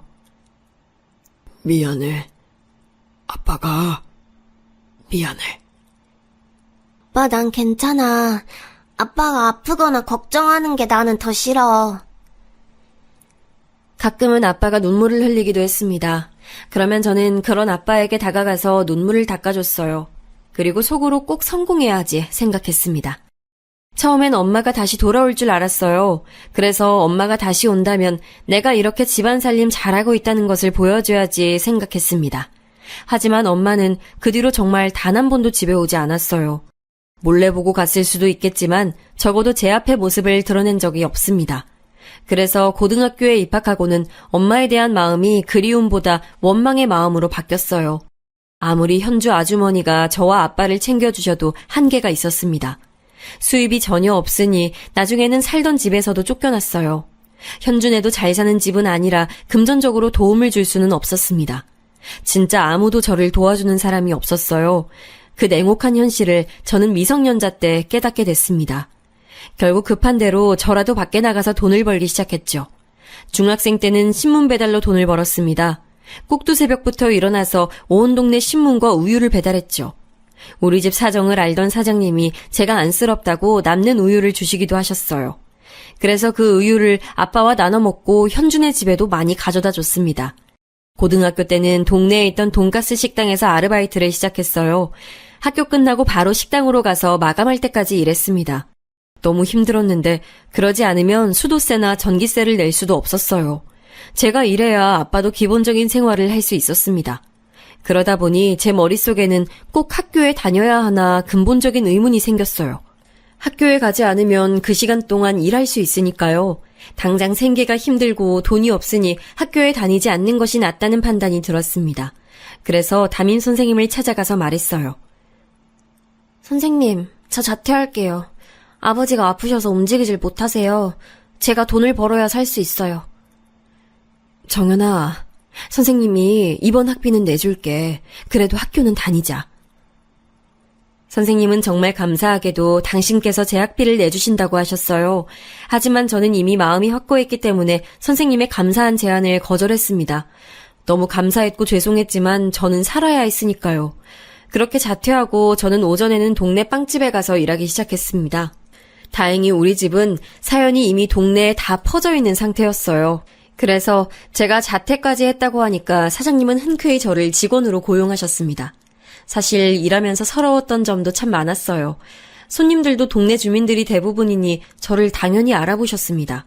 차라리 어른들은 괜찮았어요. 저를 동정어린 시선으로 바라보니 안쓰럽다고 하는 분들도 계셨습니다. 물론 달가운 시선은 아니었지만 그래도 제가 힘들었던 것은 어른들이 아니고 또래였어요. 헐, 정연아, 너 학교 안 가고 이제 여기서 일해? 어쩐지 학교에서 안 보이더라. 나 이제 학교 안 다녀. 그렇게 됐어. 이거 다 합쳐서 5,000원이야. 학교 가기 전에 빵집에 들러 빵을 사는 친구들을 보며 가슴이 아팠죠. 만약 엄마가 저를 버리고 가지 않았다면 저도 저렇게 교복을 입고 친구들과 학교에 다닐 수 있었겠죠. 하지만 현실은 차가웠고 저는 돈을 벌어야 했습니다. 실제로 제가 학교를 그만두고 빵집에서 일하며 예전처럼 고지서가 쌓이거나 전기가 끊기는 일은 발생하지 않았어요.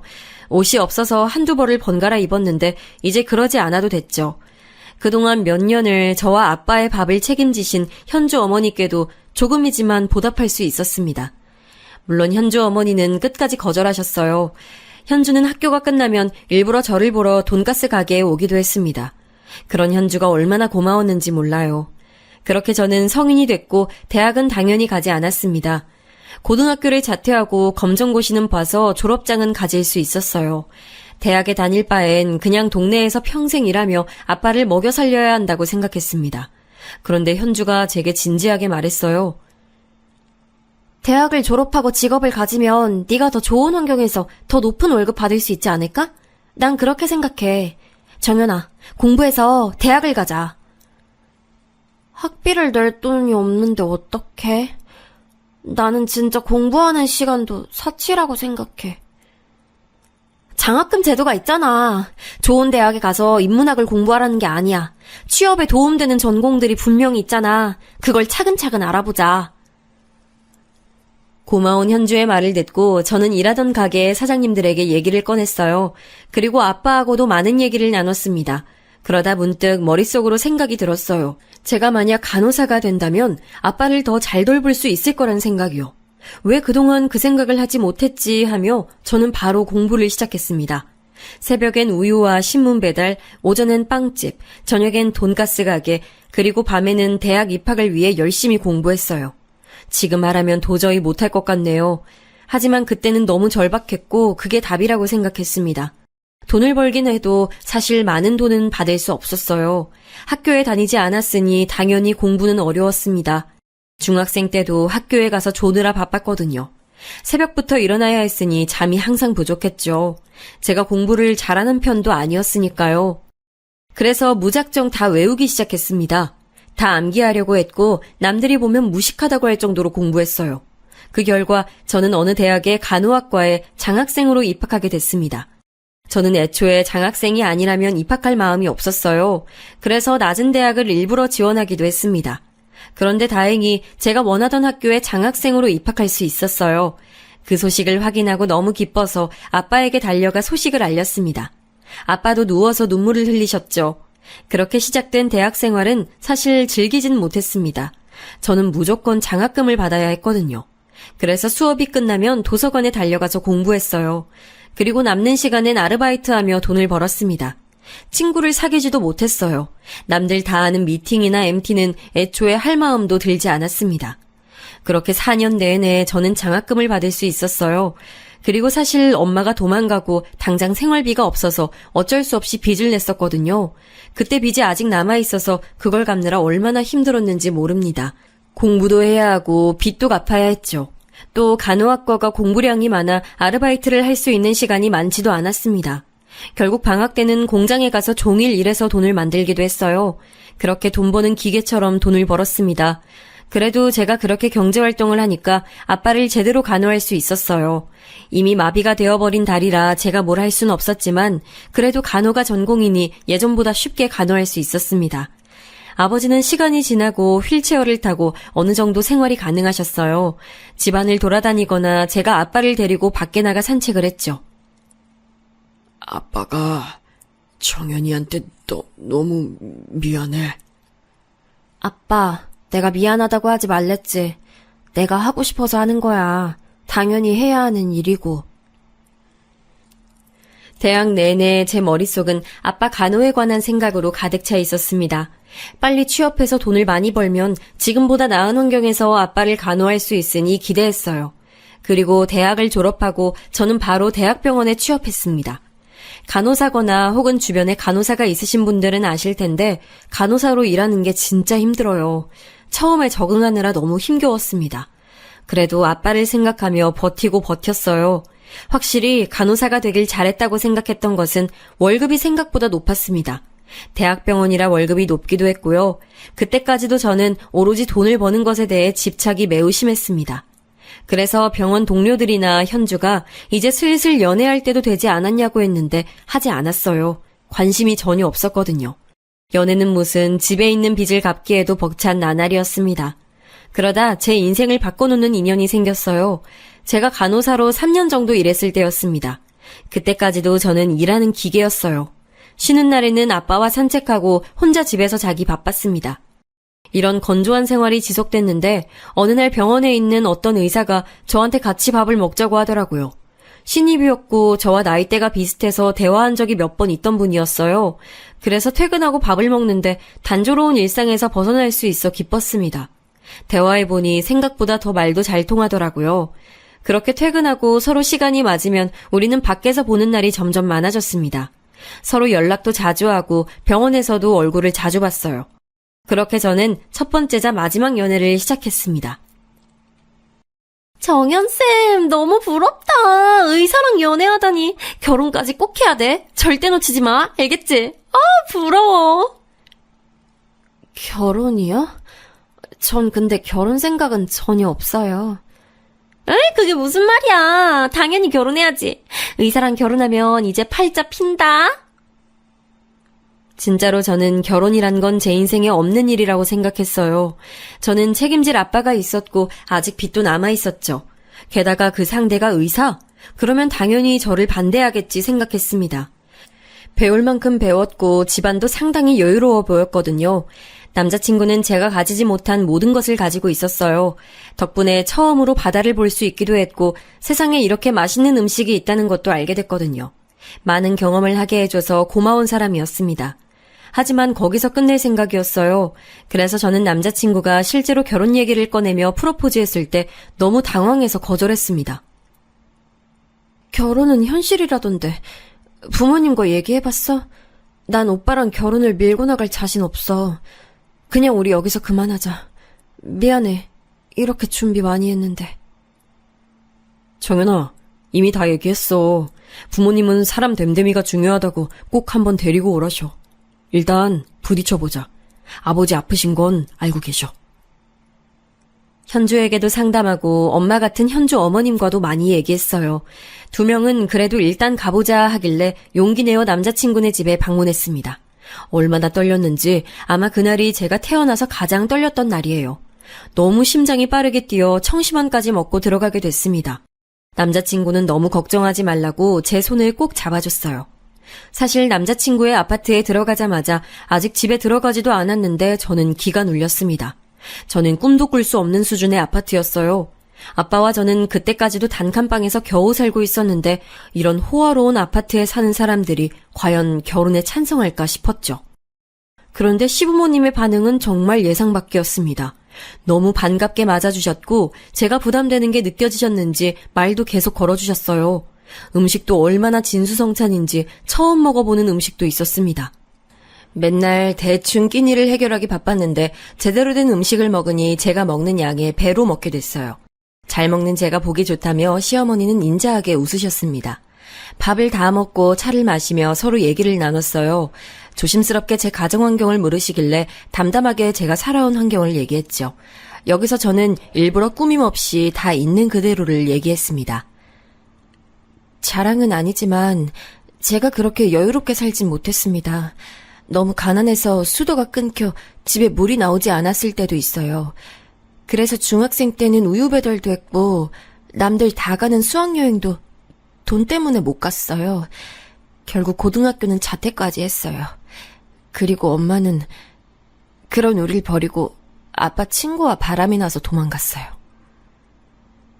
사실 그때 제 마음은 이래도 나를 며느리로 받으실 건가요? 하는 마음이었어요. 하도 잘하면서 손가락질도 많이 받고 현주를 제외한 친구들의 배신도 많이 당해서 사람에 대한 의심이 많았거든요. 특히 어른들에 대한 불신이 가득했습니다. 제 앞에서 너희 엄마 도망갔다고 하던 분들과 티가 나게 자기 자식들과 제가 붙어있으면 싫어하던 분들까지 봤으니까요. 그런데 제 얘기가 끝나자 시부모님의 반응은 제 예상과는 전혀 달랐습니다. 일단 시어머니는 눈물을 훔치셨어요. 아휴, 그런 환경에서 이렇게 잘 자라주다니 내가 다 고맙네. 너무 수고 많았어요. 이제 결혼하면 행복한 일만 있을 테니 걱정하지 말아요. 맞아요. 우리 아들이 여자 하나는 진짜 잘 골랐네. 어쩐지 눈빛만 봐도 사람이 강단 있어 보였잖아. 감사합니다. 어머, 우는 거예요? 아유, 우리가 너무 부담을 줬나 보다. 미안해요. 울리려고 한 건 아니에요. 시부모님의 반응에 저는 그동안 눌러왔던 서러움이 폭발했습니다. 그래서 성인이 되어 처음으로 남들 앞에서 오열하게 됐어요. 어릴 때 너무 울어 눈물이 없어진 줄 알았는데 저도 그렇게 눈물이 많은지 몰랐습니다. 제가 엉엉 울자 시어머니는 되려 더 우셨어요. 이렇게 첫 인사는 순조롭게 마칠 수 있었습니다. 남자친구에게 특히 감동했던 것은 그 뒤였어요. 아빠를 보러 우리 집을 방문했는데 남자친구는 아빠에게 정말 많이 잘했습니다. 평소 그런 성격이 아닌 걸 아는데 살갑게 하려고 노력하는 모습에 제 마음이 완전히 열렸어요. 또 의사니까 아버지 상태에 대해 정확히 체크해주기도 했죠.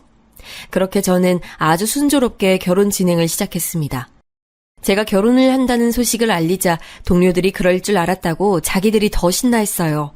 같은 병원에서 일하니까 어딜 가도 관심의 대상이었습니다. 어릴 땐 저를 향한 관심이 부담스럽고 너무 싫었는데 이런 기분 좋은 관심은 아주 좋더라고요. 저를 보며 손가락질을 하는 게 아니고 웃는 얼굴로 축하한다는 말을 들으니 행복했습니다. 하지만 제 인생이 다사다난하다고 했잖아요. 그 행복은 오래가지 않았습니다. 왜냐하면 상견례를 하고 결혼식 날짜를 제대로 잡고 신혼집을 구하던 중 아빠가 돌아가셨습니다. 하필 제가 그날은 병원에 있었어요. 근무하다 소식을 들었는데 응급실에 아빠가 있다는 소식에 하던 것을 전부 다 내려놓고 달려갔습니다. 남자친구도 제 연락을 받고 바로 응급실로 왔어요. 저와 남자친구가 달려들어 온갖 처치를 다했는데 아빠는 결국 깨어나지 못하셨습니다. 사유는 심장마비였어요. 나중에 짐을 정리하러 집에 갔는데 눈물이 너무 나와 정리도 제대로 하지 못했습니다. 이제야 행복하게 살 수 있다고 생각했는데 제 인생이 너무 허무했어요. 하늘에 대고 원망도 참 많이 했습니다. 그동안 사는 게 워낙 바빠 엄마 생각은 안 하고 살았는데 아빠가 돌아가시니 엄마 생각이 났어요. 대학생 때까진 엄마를 생각하면 너무 밉고 원망스러웠거든요. 그런데 이상하게 아빠가 돌아가시니 엄마가 보고 싶었어요. 그리움의 감정도 있었고 어떻게 사는지도 궁금했습니다. 결국 아빠는 엄마가 도망가고 거의 20년은 더 살았는데 엄마는 어떻게 사는지 알고 싶었어요.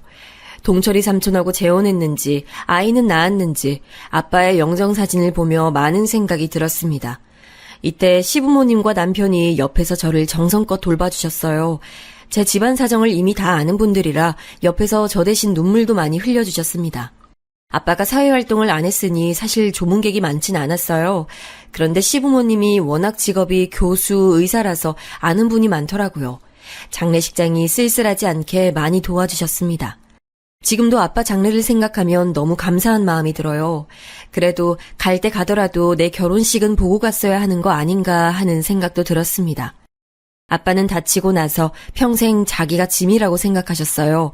늘 저를 보며 미안하다고 더듬으며 말씀하셨죠. 그러면서 본인도 많이 힘들어하셨어요. 몸이 마음대로 움직이질 않으니 자괴감도 많이 드셨고 2다리를 움직일 수 없다는 사실이 아빠를 짓눌렀거든요. 시간이 지나며 우울한 감정도 많이 보였고 나중엔 빨리 하늘로 가고 싶다고 자주 말씀하셨습니다. 그래서 오히려 아빠가 자유로워졌다고 생각하니 다행이라는 생각도 들었어요. 이때도 시부모님이 제 옆에서 좋은 말씀을 많이 해주셨어요. 그러면서 신혼집도 새로 구하는 것이 아니고 시댁에서 당분간 같이 살기로 했습니다. 이건 오로지 제 의견이었어요. 저는 아빠와 둘이 살다 제 유일한 가족이 없어진 거라 상실감이 컸거든요. 그래서 아빠를 보내고 결혼식을 올리기 전에 바로 시댁에서 살기 시작했습니다. 집안 살림을 20년을 하다 보니 저는 청소 빨래에 자신이 있었어요. 그래서 바로 청소기를 찾았는데 시어머니는 웃으며 저한테 그런 것은 하지 않아도 된다고 말리셨습니다. 집에서 일하는 이모님들이 계셨거든요. 아가, 넌 그냥 이 집에서 최대한 마음 편하고 몸 편하게 있으면 되는 거야. 이렇게 좋은 시부모님을 만나게 됐다니 하늘도 제 인생이 안쓰러워서 그런가 보다 생각했습니다. 그러면서 결혼식 날짜가 점점 다가왔는데 현실적인 고민이 들었어요. 바로 혼주석 문제였습니다. 엄마는 도망가서 연락이 끊긴 지 오래였고 아빠는 돌아가셨으니 제 혼주석은 공석이었어요. 제가 무슨 친척이 있는 것도 아니었고 이걸 어떡하지 걱정스러웠습니다. 그런데 문득 머리에 드는 생각이 있었는데 현주 어머님이었어요. 저한테 실질적으로 세상을 알려주고 이렇게 살 수 있게 해준 분이 현주 어머님이잖아요. 현주 아버지도 저를 보면 항상 입가에 미소를 지으시며 따뜻하게 맞아주셨습니다. 그래서 현주에게 얘기를 꺼냈더니 본인이 더 좋아하더라고요. 그러면서 이미 자기는 결혼했으니 상관없다고 자기 부모님을 혼주석에 앉히라고 말했습니다. 그래서 쉬는 날에 현주 집을 방문해서 진지하게 얘기했어요. 그래서 아주머니랑 아저씨가 제 혼주석에 앉아주셨으면 해요. 이런 부탁 드려서 죄송해요. 어머, 정연아, 죄송하긴. 우린 영광이지. 어렸던 우리 정연이가 언제 이렇게 커서 결혼까지 하니? 아줌마 너무 감동이야. 그래, 우리 현주도 현주지만 정연이가 결혼한다니 아저씨 감회가 새롭다. 그것도 의사랑? 아유, 우리 정연이 그동안 고생한 거 다 돌려봤네. 너무나도 따뜻하게 제 제안을 받아주신 현주 부모님 반응에 저는 또 눈물이 났습니다. 결혼 준비를 하며 참 많이 울게 되더라고요. 시부모님도 제 얘기를 듣더니 너무 좋아하셨어요. 그렇게 순조롭게 결혼 준비가 드디어 되나 싶었습니다. 하지만 제 인생이 그렇듯 결혼식 올리기 정말 딱 3주 전에 사건이 발생했어요. 혼주석 문제로 현주 어머니와 저는 연락을 더 하고 있었습니다. 평소에도 워낙 자주 하긴 했는데 결혼식 전에는 확실히 어른과 할 말이 많더라고요. 그런데 현주 어머니가 갑자기 저에게 할 말이 있다며 병원까지 오셨습니다. 갑자기 이렇게 찾아오실 분이 전혀 아닌데 생각하며 내려갔더니 저는 믿을 수 없는 말을 듣게 됐습니다. 정연아, 아줌마 말 침착하게 잘 들어. 너희 엄마가 나를 찾아왔어. 20년 만에 본 거라 아줌마도 너무 놀랐어. 일단 아무한테도 얘기 안 했고 너만 알고 있어. 엄마가 너를 보고 싶어 해. 네? 그게 무슨... 아줌마도 너무 놀랐어. 이게 무슨 일이니? 일단 얘기를 들어봐. 너무 놀라서 저는 커피잔을 든 채로 굳었습니다. 엄마가? 나를? 믿을 수가 없었어요. 그것도 지금. 도대체 그동안 뭐를 하고 살다가 지금 와서 나를 찾지 하는 생각이 들더라고요. 반가움과 괘씸함, 그리고 그리움과 설레는 마음 등 아주 복합적인 감정이 들었습니다. 마냥 기쁘거나 싫지 않았어요. 그때 제 감정을 설명하기엔 너무 많은 감정이 함축돼 있었습니다. 제가 아무 말도 하지 못하고 그냥 가만히 있으니까 현주 아줌마는 저에게 조용히 말씀하셨죠. 사실 나도 당황했는데 그래도 친엄마니까 아줌마가 생각했을 때 친엄마를 두고 혼주석에 앉을 수는 없을 것 같아. 서운하게 생각지 말고, 응? 아줌마는 정연이 너 마음이 편하길 바래. 지금 아버지도 안 계시니까 일단 한번 둘이 만나보는 거 어때? 네, 일단 저도 엄마 한번 만나보고 결정할게요. 혹시 연락처 받으신 거 있으세요? 그렇게 저는 엄마의 번호가 담긴 쪽지를 받았습니다. 그리고 바로 연락하진 못했어요. 20년의 세월이 지났으니 사실 엄마 얼굴과 목소리도 제대로 기억나지 않았거든요. 아버지 돌아가시고 확실히 엄마를 보고 싶은 마음이 들긴 했으니 용기 내어 연락했습니다. 엄마는 뛸 듯이 기뻐하며 전화기 너머로 오열하기 시작했어요. 엄마가 너무 미안해. 우리 애기 그동안 고생 많았어. 엄마 잘못이야. 엄마 미워해. 너무 미안해. 엄마, 내가 널 두고 가서 얼마나 후회했나 몰라. 후회하고 또 후회했어. 미안해. 미안해. 하지만 저는 엄마의 우는 소리를 듣고도 슬픈 감정이 들진 않았습니다. 일단 얼굴을 보고 얘기하고 싶었어요. 그래서 날짜를 잡고 병원 앞 카페로 엄마를 불러냈습니다. 너무 오랜만에 보는 거라 과연 제가 엄마 얼굴을 기억할지 걱정됐어요. 하지만 그런 걱정은 할 필요가 없었습니다. 엄마가 카페 문을 열고 들어오자마자 저는 엄마인 걸 한눈에 알았거든요. 엄마 역시 저를 알아봤는지 오열하며 달려왔습니다. 제 앞에서 엉엉 울며 미안하다고 하는데 주위 사람들이 다 쳐다봐도 아랑곳하지 않았어요. 그리고 저도 통화랑은 달리 실제로 엄마를 보니 눈물이 멈추질 않았습니다. 그리움의 감정도 있었고 원망의 감정도 당연히 남아있었어요. 주마등처럼 엄마가 도망간 날부터 그 뒤로 힘들게 살았던 모든 날이 기억나기 시작했습니다. 그동안 제 앞에 나타나질 않았으니 원망조차 할 수 없었는데 이제 그 대상이 나타났으니 서러움의 감정이 더 북받쳐 오르기 시작했죠. 그래서 그렇게 동철 씨랑 도망가고 부산에 정착했어. 그런데 몰랐는데 동철 씨가 진짜 사람이 별로더라고. 그래도 꾹 참고 버텼지. 남편하고 애까지 버려두고 나왔으니 버텨야지. 근데 도저히 안 되겠더라. 그래서 결국 또 도망쳤어. 그러다 지금 남편 만났어. 엄마가 그렇게 나 버리고 가고 내가 어떻게 살았는지 알아? 나 진짜 힘들었어. 죽을 만큼 힘들었어. 지금 남편하고는 아이가 있어? 또 눈물이 나오려고 하네.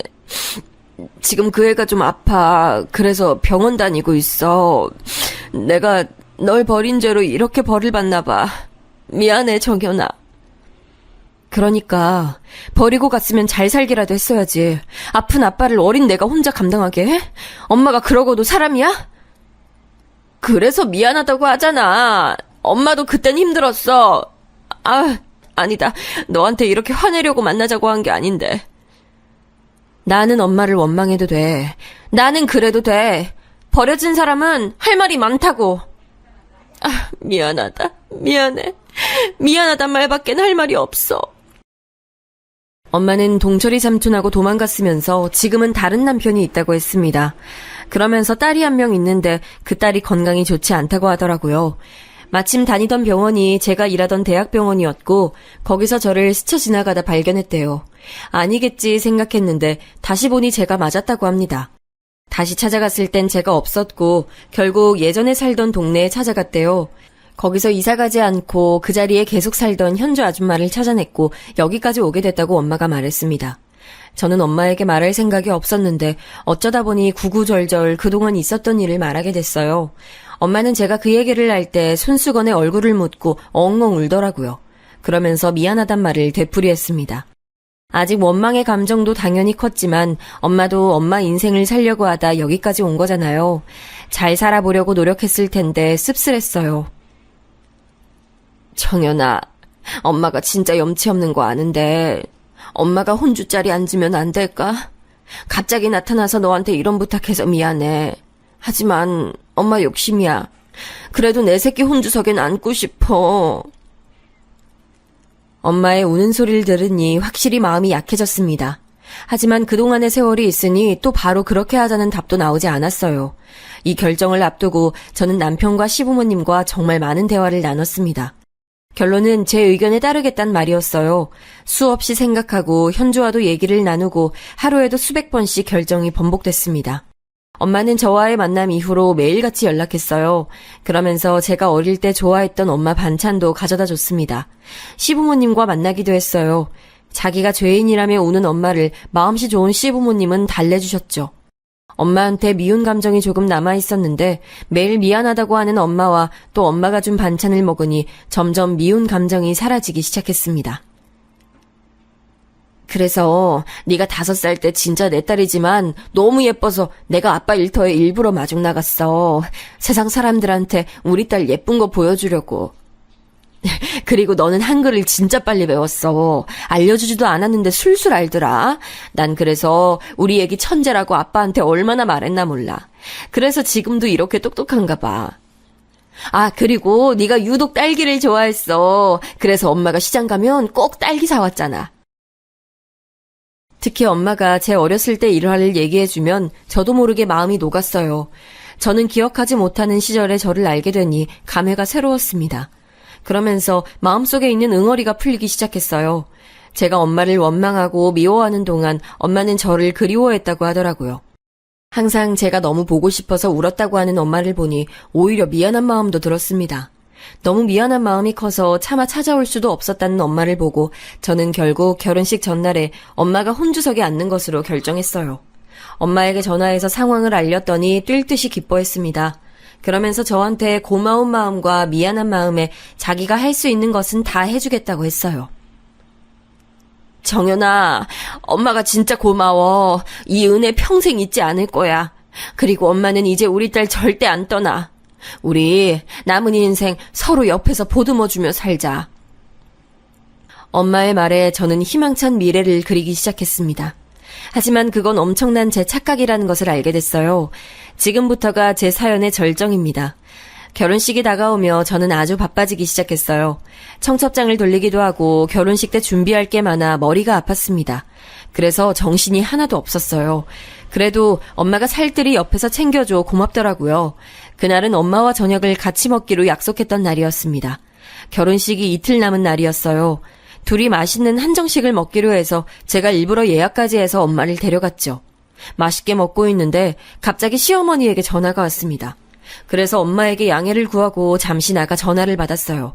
그냥 결혼식 관련해서 물어볼 게 있었다며 시어머니는 제가 엄마를 만나고 있다고 하니 빨리 끊으셨습니다. 그래서 통화가 끝나고 우리가 먹고 있던 방의 문을 살짝 열었는데 엄마가 통화하고 있더라고요.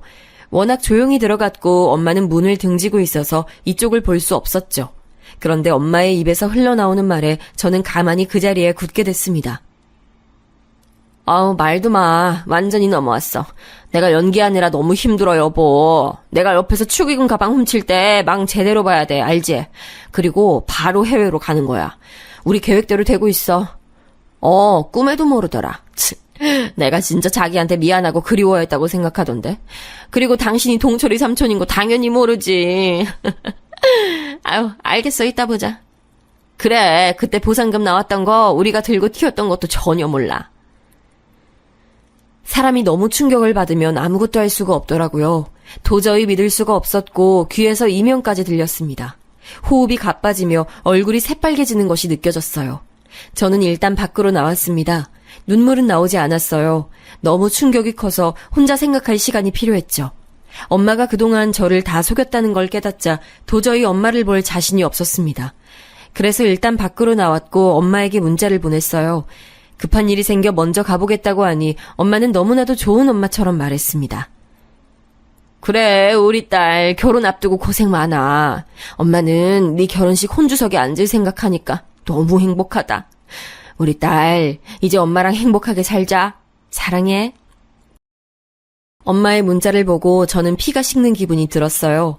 바로 남편을 불러 얘기하는데 그제야 눈물이 나기 시작했습니다. 제가 울며 엄마의 통화를 엿들었다고 얘기하니 남편은 저를 달래줬어요. 시댁에서 같이 살고 있었으니 시댁에 가서 또 되풀이했죠. 시부모님도 화를 많이 내셨어요. 시어머니는 이런 사기꾼이 어디 있냐고 진심으로 분노하셨습니다. 저는 엄마를 혼주석에 앉혀야 하는지 머리가 너무 아팠어요. 그런데 시아버지가 말씀하셨습니다. 아가, 일단 그대로 진행하자. 그리고 가방을 바꾸는 거야. 괘씸해서 안 되겠어. 그리고 경찰에 고소하는 걸로 변호사 상담을 받자. 그래 여보, 나도 그렇게 생각해. 일단 이대로 진행하고 인생의 쓴맛을 보게 해주자고. 그래서 결혼식은 예정대로 진행했어요. 엄마는 사람 좋은 척 연기하더라고요. 기가 차서 말도 나오지 않았죠. 그리고 일부러 축의금 가방을 잘 보이는 곳에 뒀습니다. 당연히 내용물은 이미 바꾼 지 오래였죠. 장난감 지폐를 넣어놓고 그걸 가져가는 것을 사람을 시켜 다 촬영했습니다. 나중에 보니 동철이 삼촌이더라고요. 20년 만에 본 모습이 제 축의금 가방을 훔치는 모습이라니 기가 찼습니다. 그리고 엄마는 결혼식이 끝나고 뒤도 돌아보지 않고 결혼식장을 떠났습니다. 꽁지가 빠지게 가는 것을 보고 얼마나 속으로 웃었는지 몰라요. 아가, 봤지? 저런 인간 같지도 않은 사람 때문에 속상해하지 마. 증거 수집 다 했으니 이제 저 사람들은 끝났어. 그러네요. 감사해요, 아버님. 아버님 아니었으면 저 못 버텼을 거예요. 여보, 배신감이 힘들어도 우리가 든든히 버틸게. 어떻게든 인생 망하게 해줄 거니까 걱정하지 마. 진짜 다들 너무 감사해요. 감사하단 말밖에 제가 할 말이 없어요. 바로 다음 날 시아버지는 변호사를 데리고 경찰서에 방문했습니다. 돈을 훔쳐 달아난 사람이 엄마와 아빠 친구라니 형사에게 설명하기도 기가 찼어요. 신혼여행을 미루고 그렇게 고소하게 될 줄 누가 상상했겠어요. 처음엔 당연히 저도 사람이니까 속상하고 현실을 믿고 싶지 않았습니다. 그래도 차분히 진술하고 시댁 식구들과 대화하니 마음이 진짜 괜찮아졌어요. 그 뒤로는 시아버지가 당신이 알아서 한다고 저에게 이제 머리 아픈 일 없게 신혼여행에 다녀오라고 하셔서 남편과 유럽으로 여행도 다녀왔습니다. 다녀와서 감사 인사를 하며 도울 일이 없냐고 했는데 시아버지가 해주신 말로는 엄마는 바로 잡혔다고 하더라고요. 공항에서 달아나기 직전에 동철이 아저씨랑 잡혔다고 했습니다. 그리고 엄마가 자꾸 저를 한번 보고 싶다고 요구했다고 해요. 지금은 증오와 원망만 남았어도 마음이 약해질까봐 저는 이 사건에서 손을 떼자고 결정했습니다. 시아버지가 책임지고 인생 망하게 할 거라고 큰 소리를 치셨으니 믿어보려고요. 우리 아버님이지만 정말 칼 같은 분이라 그건 전혀 걱정되지 않거든요. 그리고 무엇보다 저는 허니문 베이비로 임신하게 됐습니다. 그래서 지금은 태교에 전념하고 있어요. 시부모님과 남편의 정성 덕분에 아주 행복한 나날을 보내고 있습니다. 살면서 지금이 제일 걱정 없고 행복해요. 여기까지가 제 사연입니다. 엄마와 동철 아저씨는 결국 감옥에 가게 될 것 같아요. 저는 이제 새로운 가족들과 남은 인생 살아보려고 합니다. 시어머니가 말씀하신 것처럼 새로운 시작이라고 생각하려고요. 다사다난한 제 인생에 걸친 사연을 들어주셔서 감사합니다. 다들 행복하세요.